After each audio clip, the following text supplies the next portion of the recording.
Japan প্রযুক্তির আধুনিক এক পরাশক্তি, যেখানে ট্রেন ঘন্টায় ৩২০ কিলোমিটার বেগে ছুটে চলে, আর এক কাপ চায়ে লুকিয়ে থাকে হাজার বছরের সংস্কৃতি।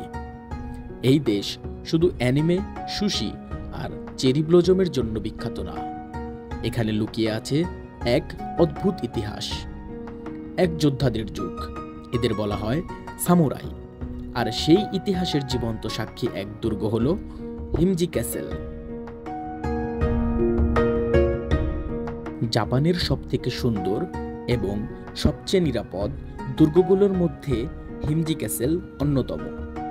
একে বলা হয় হোয়াইট হেরন ক্যাসেল, কারণ দূর থেকে এটি ঠিক যেন ডানা মেলে থাকা এক সাদা বক পাখি।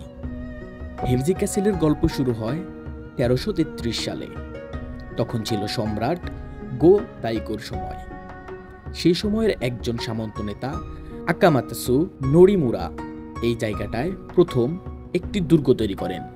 এরপর শতাব্দী পেরিয়ে যায়। ১৫৮১ সালে বিখ্যাত সেনাপতি টয়োটোমি হিদেয়োশি এই দুর্গকে বড় করে তোলেন, কিন্তু সবচেয়ে বড় রূপটা পায় ১৬০১ থেকে ১৬০৯ সালের মধ্যে, যখন ইকেদা তেরুমাসা নামে এক সামন্ত নেতা দুর্গটিকে আধুনিক রূপ দেন, যেটা আমরা আজ দেখতে পাই।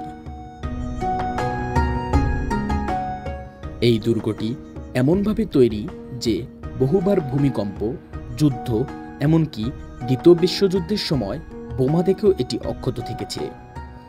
১৯৯৩ সালে এটি ইউনেস্কো ওয়ার্ল্ড হেরিটেজ সাইট হিসেবে ঘোষিত হয়।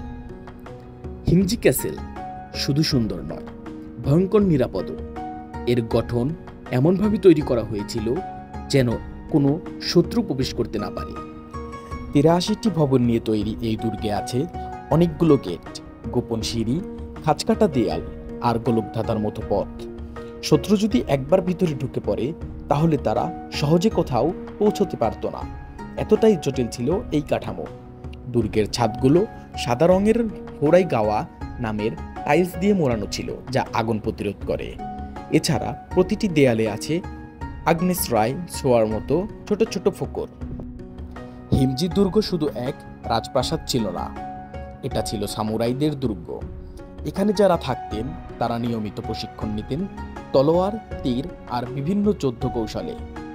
সামুরাইদের জন্য সবচেয়ে গুরুত্বপূর্ণ ছিল বুশিদো, একটা জীবন দর্শন যেখানে সম্মান, কর্তব্য আর আত্মত্যাগকে সবচেয়ে বড় গুণ মনে করা হতো। তারা কাটানা নামক ধারালো তলোয়ার ব্যবহার করতেন, যা আজও জাপানের প্রতীক হয়ে আছে। এই দুর্গের ভিতরে ছিল অস্ত্রাগার, সৈন্যদের থাকার জায়গা, মহিলাদের জন্য পৃথক অংশ এবং প্রার্থনার মন্দির। আজ হিমজি ক্যাসেল শুধু জাপানের নয়, গোটা বিশ্বের অন্যতম ঐতিহাসিক নিদর্শন। প্রতি বছর লাখ লাখ মানুষ এখানে ঘুরতে আসে। ২০১৫ সালে এটাই পুরোদমে সংস্কার সম্পন্ন হয়। তখন থেকে এটি আরও উজ্জ্বল সাদা রূপে দেখা যায়। অনেকে বলে এটা নাকি জাপানের সবচেয়ে ইনস্টাগ্রামযোগ্য ঐতিহাসিক স্থান। এখানে বিভিন্ন উৎসব হয়, যেমন হানামি, চেরি ফুল দেখার উৎসব। তখন দুর্গের চারপাশে ফুল আর রঙে ভরে যায়। হিমজি ক্যাসেল আমাদের দেখায় কিভাবে এক জাতি তাদের ঐতিহ্য, নিরাপত্তা আর সৌন্দর্যকে একসাথে ধরে রাখতে পারে। এটা একটা ইতিহাসের জীবনচিত্র। তোমরা যদি কখনো জাপানে যাও তবে হিমজি ক্যাসেল ঘুরে দেখা অবশ্যই তোমাদের তালিকায় রাখবে। এমন আরও হারিয়ে যাওয়া গল্প পেতে লস্ট টেল চ্যানেলটি সাবস্ক্রাইব করতে ভুলবে না। আর লাইক কমেন্টে জানিয়ে দাও পরের ভিডিওতে কোন ইতিহাস তুলে ধরব। দেখা হবে পরের কোনো ইতিহাস ভ্রমণে। আল্লাহ হাফেজ।